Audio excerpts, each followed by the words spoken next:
Video like जरूर कर लीजिए और ऐसे वीडियो लगातार फ्री में पाने के लिए चैनल को तुरंत सब्सक्राइब कर लीजिए और बेल आइकन को जरूर टैप कर लीजिए ताकि आगे भी सारे वीडियो आपको मिलते रहे। यूट्यूब में फॉलो करते हैं तो प्लीज ये वाला फ्री टेलीग्राम चैनल जरूर ज्वाइन कर लीजिएगा। सारे नोटिफिकेशन सारे अपडेट यहीं पे आते हैं, ध्यान रखिए। नमस्कार दोस्तों, एग्जाम प्रिपरेशन के यूट्यूब चैनल पर मैं प्रियंका एक बार फिर से आप सभी का बहुत बहुत स्वागत करती हूं। मॉडर्न इंडियन हिस्ट्री की रिवीजन क्लास में हम लोग आज जो रिवीजन की क्लास चल रही थी उसमें 19वीं शताब्दी में जो भारतीय पुनर्जागरण और सामाजिक धार्मिक आंदोलन है उनको कवर करेंगे। सोशियो रिलीजियस रिफॉर्म हम पहले भी देख चुके हैं, उनसे जुड़े कुछ व्यक्तियों को देखा है। अभी 19वीं शताब्दी में देखेंगे कौन कौन से व्यक्ति हैं जो इससे जुड़े हुए थे, वो सारी चीज़ें आज कवर हो जाएंगी। तो आज से टॉपिक आपका कंप्लीट हो जाएगा। अगर आप न्यू है चैनल पर, डेली दोपहर 1 बजे क्लास आती है, आप मेरे साथ जीएस सेक्शन कवर कर सकते हैं और जीएस की ही प्रैक्टिस सीरीज चल रही है रात को 9 बजे, ठीक है। मॉक टेस्ट करवा रही हूँ, खासकर आरओ को टारगेट करते हुए, साथ में यूपी पीसीएस प्रीलिम्स के लिए भी इंपॉर्टेंट है, ठीक है। जो बच्चे पेड कोर्स में इंटरेस्टेड हैं, कंप्लीट स्टडी मटेरियल पा सकते हैं। फॉर सिविल सर्विसेज का पेड कोर्स ज्वाइन करेंगे तो आपको सारी क्लासेस मिल जाएंगी, डेली प्रैक्टिस भी कराई जाती है क्वेश्चन की। आपको फुल लेंथ मॉक टेस्ट देख चुके हैं चैनल पर, तो आप अच्छे से प्रिपेयर कर पाएंगे। अगर आपको ज्वाइन कर सकते हैं, अगर जो बच्चे ऑनलाइन जुड़ करके तैयारी करना चाहते हैं यूट्यूब चैनल से, तो स्टडी फॉर सिविल सर्विसेज का मेन चैनल है, प्लेलिस्ट आपको प्रोवाइड की गई है, आप उससे अपनी तैयारी कंटिन्यू कर सकते हैं। तो डिस्क्रिप्शन बॉक्स में नंबर है, उन पर कॉन्टैक्ट कीजिए, अपने कोर्स को परचेज कर पाएंगे। आपके कोर्स से रिलेटेड जानकारी थी। चलिए आज की क्लास स्टार्ट करते हैं। तो हम सबसे पहले आज बात करने वाले हैं ताराबाई शिंदे की। 1882 में इन्होंने मराठी भाषा में स्त्री पुरुष तुलना, इसका मतलब है comparison between women and main, ये जो पुस्तक है ये इन्होंने लिखी थी, ठीक है। तो ताराबाई शिंदे का नाम याद रखेंगे और डेट याद रखेंगे, ठीक है। नेक्स्ट है रमाबाई रानाडे। तो रमाबाई रानाडे 19वीं सदी में महिलाओं के अधिकारों के लिए लड़ने वाली ये पहली भारतीय समाज कार्यकर्ताओं में थी। तो सामाजिक कार्यकर्ताओं में अगर पहली किसी महिला का नाम आता है तो रमाबाई रानाडे आती हैं। इनका विवाह किससे हुआ था? तो महादेव गोविंद रानाडे से हुआ था। इन्होंने पुणे में सेवा सदन और महिलाओं के कल्याण के लिए आर्य महिला समाज की स्थापना की थी और रमाबाई रानाडे ने मुंबई में हिंदू लेडीज सोशल क्लब की स्थापना भी की थी, ठीक है। 1886 में पुणे में महिलाओं का पहला जो उच्च विद्यालय है वो इन्होंने ही स्थापित किया था। अगली है आनंदीबाई कर्वे, एक मराठी सामाजिक शैक्षणिक कार्यकर्ता थी और मराठी शिक्षक प्रसारक थे। धोंडो केशव कर्वे इनकी पत्नी थी। अगली है काशीबाई कानितकर। तो ये 15वीं शताब्दी के संत कवि कान्हो पात्रा के बाद से महाराष्ट्र भारत की मराठी की पहली प्रमुख लेखिका थी और इनका विवाह 9 साल की उम्र में हुआ था गोविंद वासुदेव कानितकर के साथ, ठीक है। 1878 में राजमंड्री सोशल रिफॉर्म एसोसिएशन की स्थापना हुई, कुंडुकुरी वीरेशलिंगम ने किया था। तेलुगु साहित्य के आधुनिक काल में प्रसिद्ध साहित्यकार और समाज सुधारक थे। उन्हें गद्य ब्रह्मा के नाम से ख्याति मिली थी और इन्हें तेलुगु में पुनर्जागरण का आंदोलन जो है, पुनर्जागरण आंदोलन, इनका जनक माना जाता है। तो इनके प्रयास से आप देखेंगे 11 दिसंबर 1881 को राजमुंद्री में पहले स्वर्ण विधवा पुनर्विवाह का आयोजन संपन्न हुआ था, जो कि आंध्र प्रदेश में पहला विधवा विवाह था, इसलिए इनको जाना जाता है। तो ये आपको याद रखना है। नेक्स्ट है द महाराज लाइबल केस। 1861 से 1862 में ब्रिटिश काल में बॉम्बे हाई कोर्ट में चलाया गया था और इसे जदुनाथ जी ब्रजरतन जी महाराज ने, ये मुकदमा एक सुधारक और पत्रकार थी करसन दास मूल जी, इनके विरुद्ध सत्य प्रकाश नामक उन्होंने अपने समाचार पत्र में जो लेख छापे थे उनके आधार पर चलाया था, ठीक है।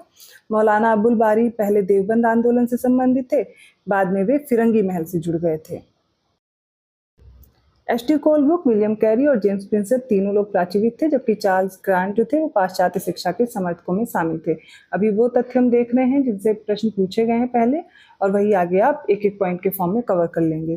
तो मुथुलक्ष्मी रेड्डी जो कि एक सामाजिक कार्यकर्ता थी, इनके प्रयासों से मद्रास प्रेसिडेंसी में जो देवदासी प्रथा उसका उन्मूलन हुआ था और इस आंदोलन में उन्हें स्थानीय लोगों का सहयोग भी मिला था। नेक्स्ट है टी माधव राव। तो 1888 में प्रथम जो राष्ट्रीय सामाजिक आंदोलन है, इसके अधिवेशन जो हुआ था मद्रास में, इसकी अध्यक्षता की थी। स्वामी विवेकानंद, भारतीय जनता से इन्होंने कहा था, तुम वीर बनो, साहसी बनो, हिम्मत करो, इस बात पर गर्व करो कि तुम भारतीय हो, प्रत्येक भारतीय मेरा भाई है, ठीक है। ये सारे आप पॉइंट देखते चलिए। मानव के लिए एक धर्म, एक जाति और एक परमेश्वर का आह्वान किसने किया? श्री नारायण गुरु ने किया। अहले हदीस आंदोलन किसने चलाया था? वली उल्लाह ने चलाया था।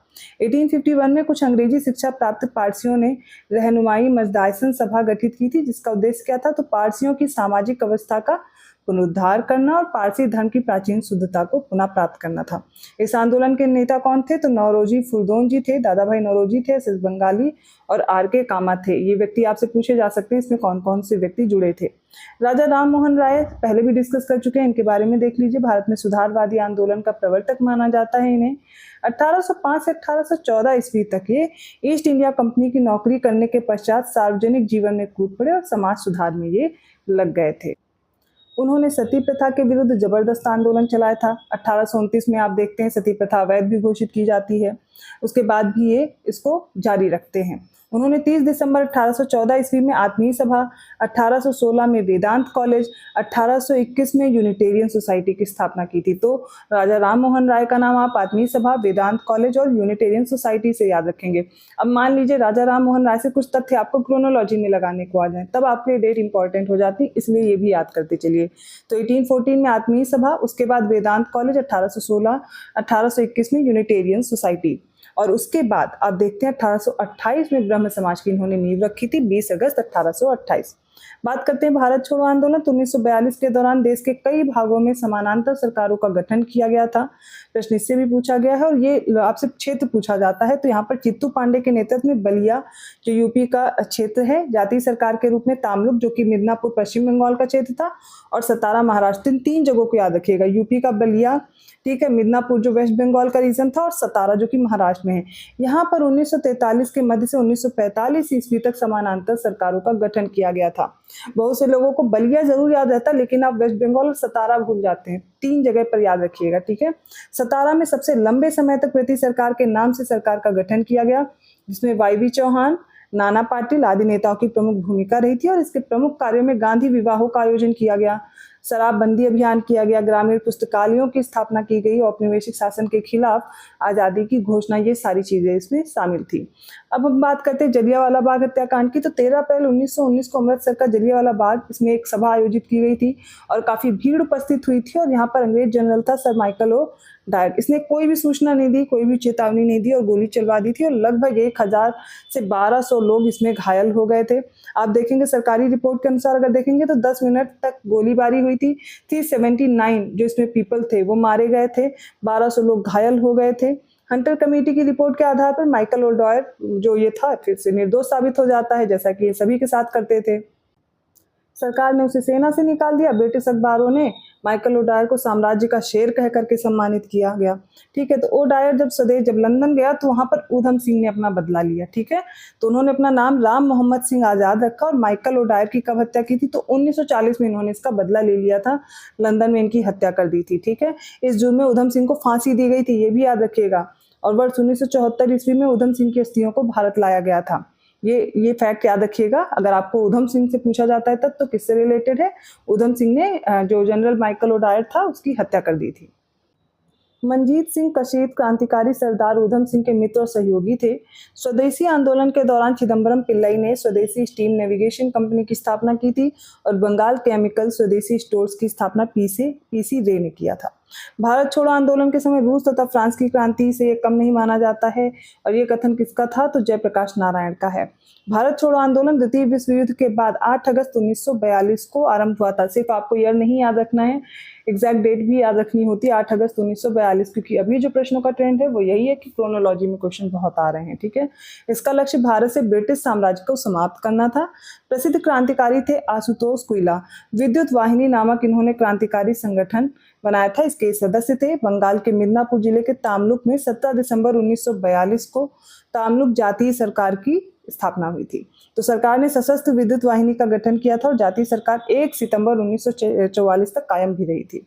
असहयोग आंदोलन की बात करें तो इस समय आंध्र प्रदेश के गुंटूर जिले में सशक्त चेंचू आदिवासी आंदोलन भी हुआ था। तो याद रखेंगे, चेंचू आदिवासी आंदोलन और असहयोग आंदोलन दोनों साथ में चल रहे थे। अब देखिए यहाँ पर जापानी वस्तुओं का इस्तेमाल छोड़ने का प्रस्ताव किसने किया था, अगर आपसे पूछा जाए तो राष्ट्रीय कांग्रेस, इंडियन जो नेशनल कांग्रेस है, इसने किया था। 1937 में पारित किया, जिसमें आप देखेंगे इसके लिए भारतीयों से अपील भी की गई थी कि आप जापानी जो वस्तुएं हैं उनका त्याग करें। 1937 में जापान ने चीन पर हमला किया था। इस पर कांग्रेस ने जो प्रस्ताव पारित किया उसमें जापान की भर्त्सना की गई थी, और भारतीय जनता से अनुरोध किया गया था कि वह चीनी जनता के प्रति संवेदना प्रकट करें और जापानी वस्तुओं का बहिष्कार करें, ठीक है। फिर 9 राष्ट्रवादियों को क्या बोलते थे, गरम दल। जो पहले से कांग्रेस से जुड़े हुए थे वो क्या थे, नरम दल के, और बाद में जो नए राष्ट्रवादी जुड़ जाते हैं वो गरम दल के होते हैं। तो महात्मा गांधी 17 अक्टूबर 1940 को व्यक्तिगत सत्याग्रह का प्रस्ताव रखते हैं। अब यहाँ से प्रश्न क्या बन सकते हैं, तो सबसे पहले इसकी डेट याद रखिए 17 अक्टूबर 1940 को। दूसरा क्या याद रखना है कि इसके पहले सत्याग्रही कौन थे, तो आचार्य विनोबा भावे को चुना गया था। दूसरे कौन थे, जवाहरलाल नेहरू थे। दोनों में कंफ्यूजन होती, लेकिन दूसरे थे जवाहरलाल नेहरू। साइमन आयोग को नियुक्त करने वाले अनुदारपंथी राज्य सचिव लॉर्ड बर्किनहीड लगातार यह राग आलाप रहे थे कि भारतीय लोग संवैधानिक सुधार के लिए ठोस प्रस्ताव बनाने में ही असमर्थ हैं। अब जिसे सभी भारतीय राजनीतिक दल को स्वीकार हो, ऐसा आप संविधान बना लें, ऐसा आप तैयार करके हमें बताएं। तो ब्रिटेन में होने वाले 1929 में जो आम चुनाव हुए थे, इसमें ध्यान में रखकर सरकार ने 9 नवंबर 1927 को जो साइमन कमीशन है उसकी नियुक्ति की। देखिए, इनका आया था 1919 का जो एक्ट आया था, उसकी क्या करने के लिए, उसका रिव्यू करने के लिए इन्होंने साइमन कमीशन को भेजना था, लेकिन ये पहले ही उसका गठन कर देते हैं। तो इस कमीशन में अध्यक्ष कौन थे, तो अध्यक्ष सहित 7 सदस्य थे। सारे के सारे क्या थे, ब्रिटिशर्स थे। तो इसमें देखेंगे जॉन साइमन थे, मिस्टर बाथम थे, स्ट्रैथफोना थे, लेनफॉक्स थे, कैडगन थे, एटली थे, बर्नॉन हॉटस्टोन थे। अभी तक नाम नहीं पूछा गया है, लेकिन ऐसा नहीं कि पूछा नहीं जा सकता, तो नाम भी याद रखेंगे, ठीक है। तो याद रखिएगा, सर्कुलर आजादी नामक परिपत्र से रामनाथ पुरी संबंधित है, जबकि तारकनाथ दास ने बैंकॉक में फ्री हिंदुस्तान शुरू किया था। GD कुमार ने बैंकॉक में गुरुमुखी लिपि में स्वदेश सेवक नामक समाचार पत्र निकाला था। देखिए, यहाँ पर सिर्फ फैक्ट्स हम लोग डिस्कस कर रहे हैं, ऐसा नहीं है कि साइमन कमीशन या बाकी चीजें मैं डिस्कस नहीं करूंगी। आगे जब क्लास कंटिन्यू होगी वो होता रहेगा। जो भी पिछले एग्जाम में प्रश्न जहाँ से बने वो तथ्य आप एक बार में देख ले रहे हैं, ठीक है। बहुत बार प्रश्न कल्पना दत्त से भी पूछा गया है, तो इनका संबंध इंडियन रिपब्लिकन आर्मी से था। बंगाल के क्रांतिकारियों में सूर्य सेन का नाम प्रमुख है, जिन्हें लोग मास्टर दा कहते थे, और अंग्रेजों की नीतियों से रुष्ट होकर के इन्होंने इंडियन रिपब्लिकन आर्मी को स्थापित किया था, ठीक है। IRA से याद रखिएगा। इसमें कल्पना दत्त थी, बीना दास, ये महिलाएं भी इससे जुड़ी थी। और इंडियन रिपब्लिकन आर्मी के सदस्य भी पूछे जाते हैं, जिसमें गणेश घोष थे, आनंद गुप्ता, टेगरावाल, लोकनाथ, कल्पना दत्त, प्रीतिलता वाडेकर, तुतु मियां, मीर अहमद, ये सारे के सारे इसमें शामिल थे। खासकर आप जो महिलाओं में नाम याद रखेंगे तो कल्पना दत्त और बीना दास का नाम याद रखेंगे। 1935 में इलाहाबाद में हुई थी यूपी किसान कॉन्फ्रेंस के जो अध्यक्ष थे वो जवाहरलाल नेहरू थे, ठीक है। इस कॉन्फ्रेंस में किसानों की समस्याओं और अंग्रेजों के द्वारा जो किसानों पर अत्याचार किए जा रहे थे उनके बारे में भी विचार किया गया था। 7 अगस्त 1942 को बंबई में कांग्रेस का अधिवेशन हुआ था। इसकी अध्यक्षता किसने की 1942 वाले की, तो अबुल कलाम आजाद ने की थी। नेहरू ने भारत छोड़ो प्रस्ताव पेश किया और 8 अगस्त 1942 को यह स्वीकार भी कर लिया गया था। तो कांग्रेस के इस ऐतिहासिक सम्मेलन में गांधी जी ने 70 मिनट भाषण दिया था और कहा कि हम या तो स्वतंत्र भारत लेंगे या इसके प्रयास में मर जाएंगे। मोतीलाल नेहरू का नाम याद रखिएगा। लाला लाजपत राय को प्रिंस एमंग पीस मेकर्स इन्होंने कहा था। सर्वप्रथम बंगाल के भोलानाथ चंद ने स्वदेशी आंदोलन की विचारधारा की वकालत की थी। तो सबसे पहले अगर नाम आएगा किसी का तो भोलानाथ चंद का आएगा, ठीक है। तो स्वदेशी आंदोलन क्या था कि अपने आप देखेंगे इसमें नई चीजें शुरू की गई, अपने विद्यालय खोले गए, मतलब जो बहिष्कार किया जा रहा था। स्वदेशी आंदोलन बंगाल विभाजन हुआ था तब भी आप देखने को पाते हैं। तो स्वदेशी आंदोलन तब शुरू किया गया था कि आप जो बाहर की चीजें हैं उनका क्या करेंगे, त्याग करेंगे और स्वदेश को अपनाएंगे, ठीक है। तो सर्वप्रथम आप देखेंगे सुखदेव भगत सिंह राजगुरु लाहौर की सेंट्रल जेल में, राजेंद्र लाहिड़ी को गोंडा जेल में और राम प्रसाद बिस्मिल को गोरखपुर जेल में और रोशन सिंह को इलाहाबाद जेल में फांसी हुई थी। तो आपको पहले तो 3 नाम याद रखने हैं, सुखदेव भगत सिंह और राजगुरु, ठीक है। इनके अलावा आप देखेंगे इनको लाहौर सेंट्रल जेल में फांसी दी गई थी, राजेंद्र लाहिड़ी को गोंडा जिले में, फिर राम प्रसाद बिस्मिल को पूछा जाता है गोरखपुर और रोशन सिंह को कहाँ दी गई थी, इलाहाबाद में। यहाँ से प्रश्न कई बार आया है तो ध्यान रखिएगा। गोंडा में कौन है, राजेंद्र लाहिड़ी है, राम प्रसाद बिस्मिल इनको गोरखपुर में और रोशन सिंह को इलाहाबाद में। अश्विनी कुमार दत्त को उनकी राष्ट्रवादी जो गतिविधियां हैं इसके कारण दिसंबर 1908 में बंगाल से निर्वासित कर दिया गया था और इन्होंने ही ब्रह्म समाज स्कूल, हितैषणी सभा, पीपल्स एसोसिएशन इन सब की स्थापना की थी। तो ये इंपॉर्टेंट फैक्ट्स थे जो कि हमारे भारतीय राष्ट्रीय आंदोलन से संबंधित हैं, एग्जाम में पूछे जाते हैं। आई होप आपको ये क्लास समझ आई होगी। वीडियो अच्छा लगा तो लाइक करना मत भूलिए, चैनल को सब्सक्राइब नहीं किया कर लीजिए। पेड कोर्स के लिए डिस्क्रिप्शन बॉक्स में नंबर है, आप उन पर कॉन्टैक्ट कीजिए, आपको कोर्स अवेलेबल करा दिया जाएगा। बाकी कोई जानकारी चाहिए आप कमेंट करके पूछ सकते हैं। मैं मिलती हूँ ऐसे इंपॉर्टेंट टॉपिक के साथ नेक्स्ट क्लास में, तब तक के लिए धन्यवाद।